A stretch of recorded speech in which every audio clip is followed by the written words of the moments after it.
ওনাকে যদি আপনি স্বামী হিসাবে মানেন মামুনি, তাহলে জোরে একবার বলেন আলহামদুলিল্লাহ। বলেন। আমি মানি না।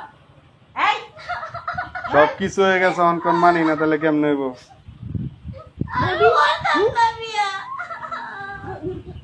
মারেন না, আর মারেন না। মেয়ের একে তো জোর করে বিয়ে দিতেছেন, বুড়া বুড়ার লগে আবার মারতেছেন। মারেন না মামুনি। জামাইয়ের অনেক টাকা পয়সা আছে, কান্নাকাটি করেন না।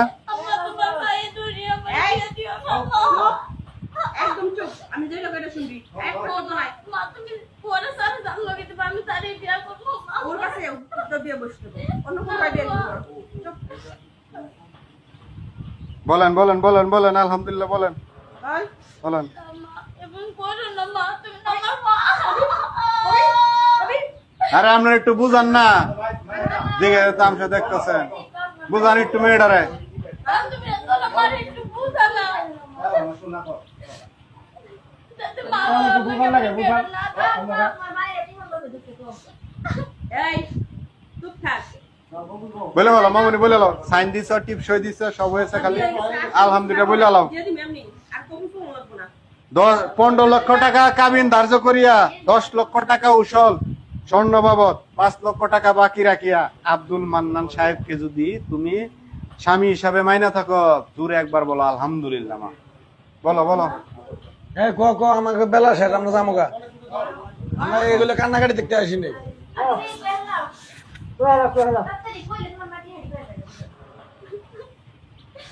আল ফল কেউ কথা কেন না, তুমি শেষ কইরা দিলা। আল ফল কেউ কথা কেন না। দেখি মামুনি বলেন বলেন আলহামদুলিল্লাহ বলেন। বল। কান্নাকাটি করে লাভ নাই। আমার কত হতে না। আপনার মেয়েরা রাজি করেন, তাড়াতাড়ি রাজি করেন। বলেন বলেন মামুনি, কবুল বলেন, দেরি করেন না গো, নামাজের টাইম হয়েছে, যাইতে হবে আমার। এই যে তাড়াতাড়ি বল। কাজী সব কতক্ষণ বসে থাকবো? মা বিয়েটা বাদ দিও না মা। সব পড়ানি শেষ। তোর কবুল কবো না, আমি এমনি তোরে দিয়ে দিব উড়াইয়া। কবুল আমার লাগবো না, এমনি দিয়ে দিব, লাগবো না আমার। আরে কবুল শোনা লাগবে, একবার বলেন। হ্যাঁ? মা বলেন বলেন বলেন একবার বলেন আলহামদুলিল্লাহ। এই ও কবুল কর। বলতেছি মা, বলতেছি, আর এমন করো না মা।